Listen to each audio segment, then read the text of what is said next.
Hello नमस्कार, मी chef Siddharth वडावकर. मी तुमचं स्वागत करतो माझ्या कुकिंग चॅनलवर, ज्याचं नाव आहे सीझन्ड बाय सिद्धार्थ. आजपासनं आपण क्रिसमस स्पेशल्स डिशेस करणार आहोत. सो स्टार्टिंग फ्रॉम टुडे आम्ही तुम्हाला 3 वेगळ्या वेगळ्या रेसिपीज दाखवणार आहोत जे क्रिसमसशी रिलेटेड आहेत. आजची आपली पहिली रेसिपी असणार आहे ट्रेडिशनल क्रिसमस फ्रूट केक, किंवा ज्याला आपण प्लम केक असं म्हणतो. Plum cake I am sure तुम्ही नक्कीच खाल्ला असेल, तुमच्या फ्रेंड्सनी तुम्हाला दिला असेल, रिलेटिव्सनी दिला असेल, तुम्ही मे बी बेकरीमधनं विकत घेतला असेल. सो आज आपण बघूया की घरी क्रिसमसचा फ्रूट केक हा कसा करता येईल. हा केक खायला जेवढी मजा येते त्याच्याहून जास्त मजा बनवायला येते. So let's see how to make a traditional Christmas fruit cake or plum cake. Recipe आपण सुरू करतोय सर्वात इम्पॉर्टंट स्टेपनी, जे एक कल्चरल ट्रेडिशन सुद्धा आहे, आणि ते म्हणजे सोकिंग ऑफ द फ्रूट्स. याकरता सगळे फॅमिली मेंबर्स एकत्र येतात, फ्रेंड्स रिलेटिव्सला बोलवलं जातं, आणि साधारण 2 आठवडे किंवा इवन महिनाभर अगोदर हे फ्रूट्स सोक केले जातात, कारण त्यांना तेवढा वेळ लागतो त्या फ्रूट्सला सगळा तो फ्लेवर ॲब्झॉर्ब करायला. तर आपण कुठचे फ्रूट्स घेतलेत, दिवाळी आत्ताच झाले त्यामुळे ड्रायफ्रूट्स सगळ्यांकडे असणार, आपलं काम खूप सोपं होतं. फ्रूट्स करता आपण घेतलेत काळ्या मनुका, किशमिश, कापलेले बदाम आणि काजू, टूटी frutti,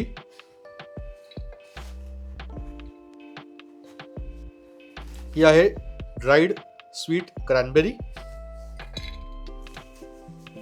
glazed cherries,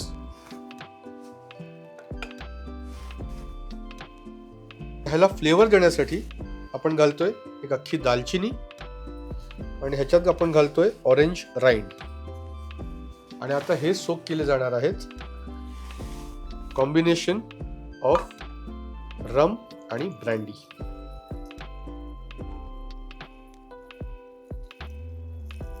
look at that, wow. तर आता आपण रेसिपीकडे वळूया. ह्याच्यात घेऊया आपण 100 ग्राम बटर, 100 ग्राम साखर. ही आपण कोकोनट शुगर घेतले. जर ही कोकोनट शुगर नाही मिळाली तर ब्राऊन शुगर सुद्धा वापरू शकता, किंवा नॉर्मल पांढरी साखर सुद्धा वापरू शकता. हे आपल्याला व्हिप करायचं आहे.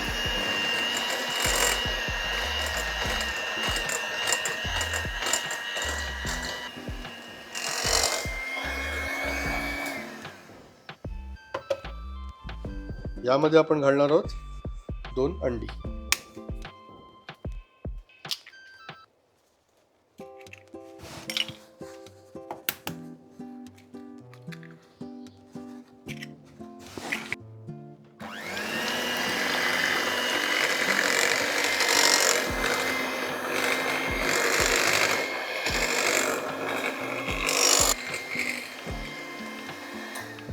ऑरेंजची आपल्याला झेस्ट हवे. या ऑरेंजचा आपण ज्यूस काढून घेऊया.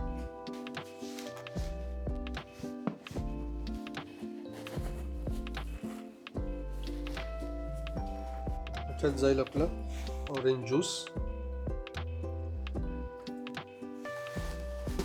Orange zest.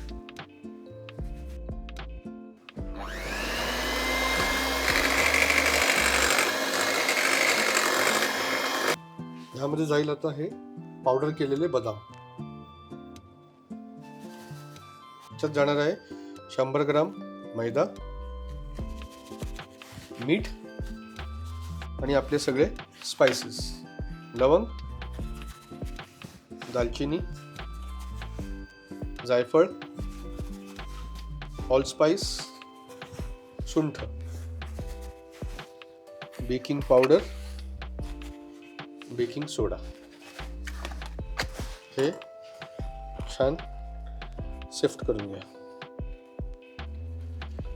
आता हे सोक केलेले फ्रूट्स आहेत ते आपण याच्यात स्ट्रेन करतोय.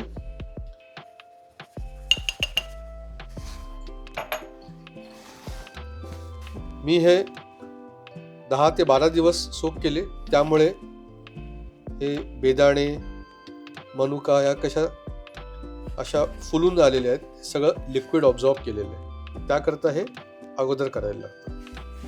आता हे जे लिक्विड आहे हे आपल्याला टाकायचं नाही, हे आपण वापरणार आहोत.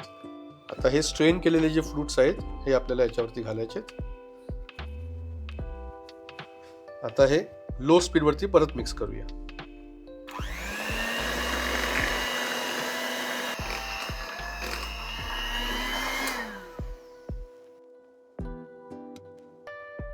सो आपलं बॅटर तयार झाले.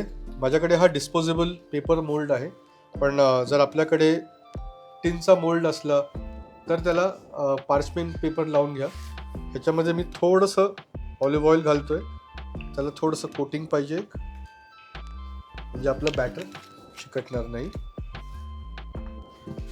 त्याला जराशी असं पसरून घेऊया आणि आता हे बॅटर आपण ह्याच्यामध्ये घालणार.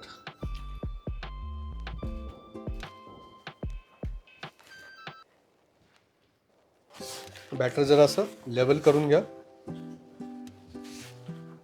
आणि ह्याला जरा 2 वेळा असं टॅप करा,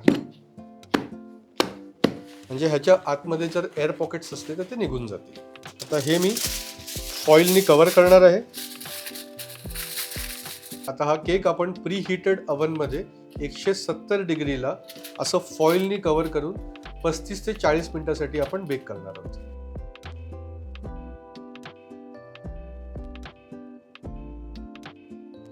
आता 35 ते 40 मिनिटानंतर हा केक ओव्हनमधनं बाहेर काढून ह्याच्यावरची फॉइल काढून घ्या. त्यावर थोडे ड्रायफ्रूट्स घाला आणि तो परत एक 10 ते 15 मिनिटासाठी बेक करा.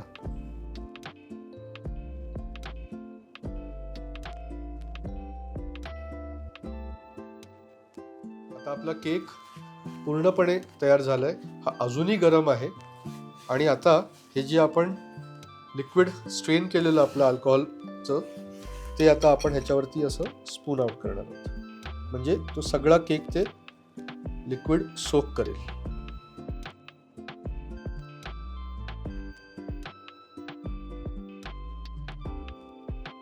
तर हे लिक्विड घातल्यावरती ह्याला परत असं कव्हर करून आपल्याला आता हे रात्रभर असंच ठेवायचं. हा केक तुम्हाला कितीही वाटलं तरी इमिजिएटली खाऊ नका. हा त्या लिक्विडमध्ये सोक होऊन दे आणि हा आपण नेक्स्ट डेला कापणार आहोत. सो वाट बघूया उद्या सकाळपर्यंत. हीच ती वेळ आणि हाच तो क्षण. आपला केक फायनली खायला तयार झालाय. बघूया आपण. वाव. आणि आता आपण हा मोल्ड मधनं काढूया.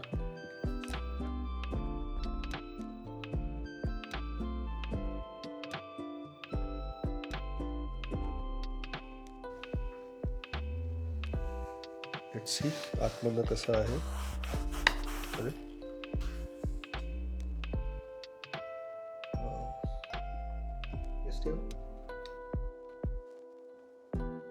सो आजची आपली ट्रेडिशनल क्रिसमस फ्रूट केकची रेसिपी तुम्हाला कशी वाटली हे आम्हाला कमेंट्समध्ये नक्की सांगा आणि चॅनलला लाईक, शेअर आणि सबस्क्राईब करा.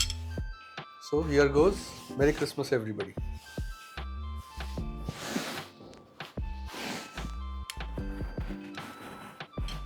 Very boozy, but very nice. Enjoy.